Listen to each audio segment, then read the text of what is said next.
Hey guys, it's just Dan here, and this is my video response to Indy Mogul's 10 tips for kids who want to be filmmakers. And this is not going to be a long video. This is more or less just a video to add on to his part about gear, because alright, I've been doing filmmaking now for roughly about 3-4 years now, and a lot of things that he brought up, I don't feel qualified to give advice on, really. But one thing I do feel qualified to give advice on would be gear, where gear is concerned. Most notably cameras. Now, you notice there that he brought up, that it looked more or less like a VHS camcorder, but these days you do not have to start off on a camcorder. In fact, I strongly recommend you do not start off on one, right? This was my very first camera. It's just my iPhone.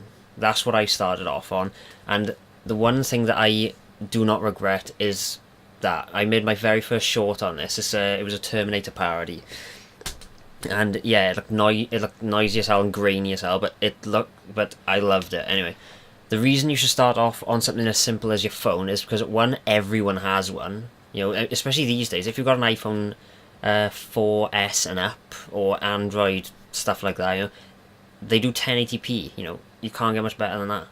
I mean, unless you go for DSLR, which is what I'm on now. But anyway, yeah, the best thing, right? When you start off on a phone, you start to understand what your requirements are of your camera. So when I first started off on this, the main issue I had was when the camera's pointed at me like that, I cannot see the screen. So that is the main issue I had with this. So what did I do? After a few months of realizing I was enjoying this and all that, and also I needed a way to mount it steady, because I used to lean this up against the DVD. So after I decided I really wanted to do this stuff, I bought myself a refurbished Sony Handycam.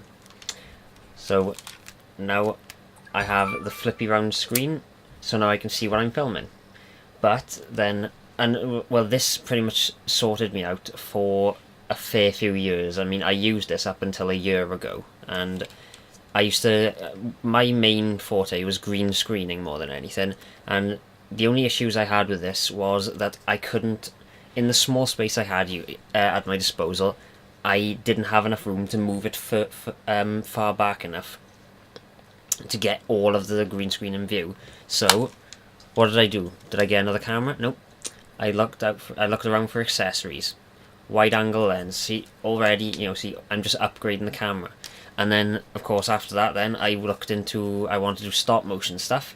So I found the problem was that every time I touched this, it would move the camera a bit. So I already worked out I needed a way of, pressing the shutter with an external remote. They do external remotes. Yeah, I highly recommend this as your first camcorder, not as your first camera. There's so many add-ons you can throw on this thing, but yeah, it's just Sony Handycam HDR CX series it is. But anyway, then with this, then I started realizing that the main issue I was having, because I was starting to do more proper films at that point, that my audio sucked. It was crap, and also I wanted to be able to do more dynamic shots and things like that.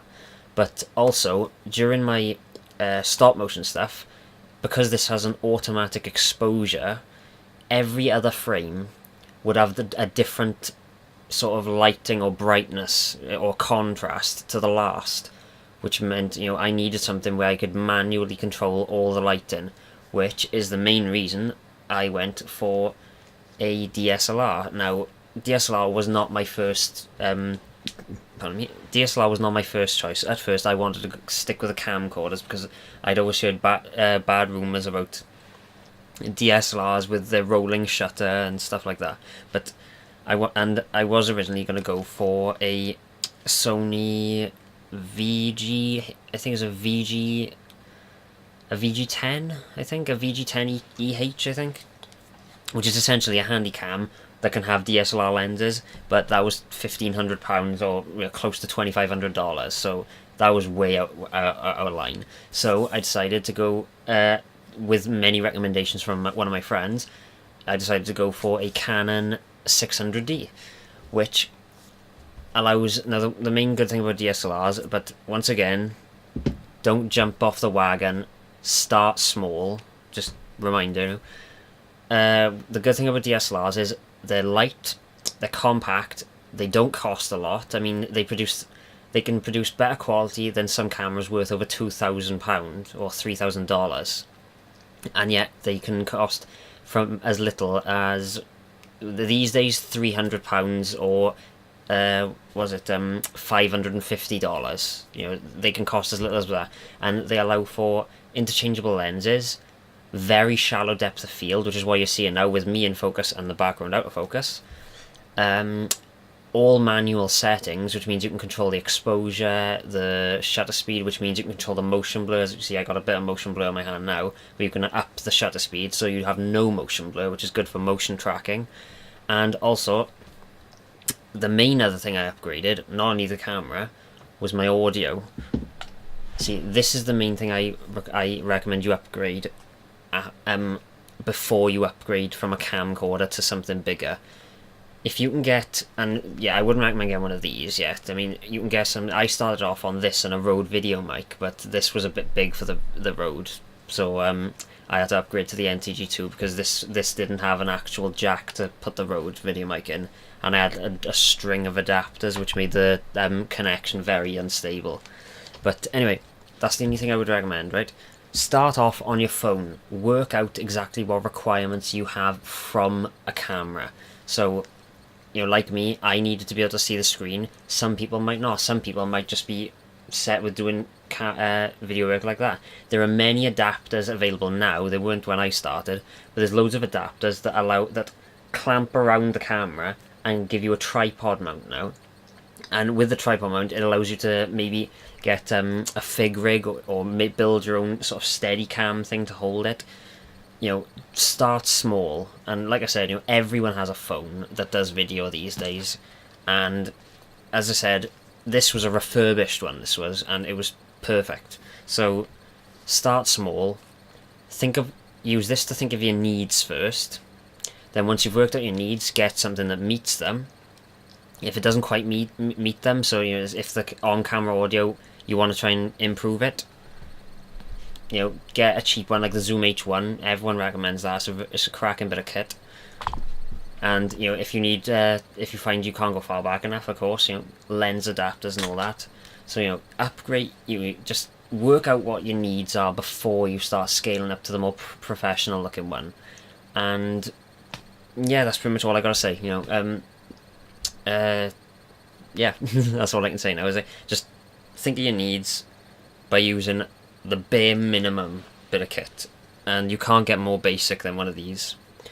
You know, as you know, Android, BlackBerry, they all have cameras. You know, so use a phone, work out your needs. You know, for a few months now. I'm not saying just use it once and then decide, oh, I need a professional camera. You know, just work out your needs by using it plenty.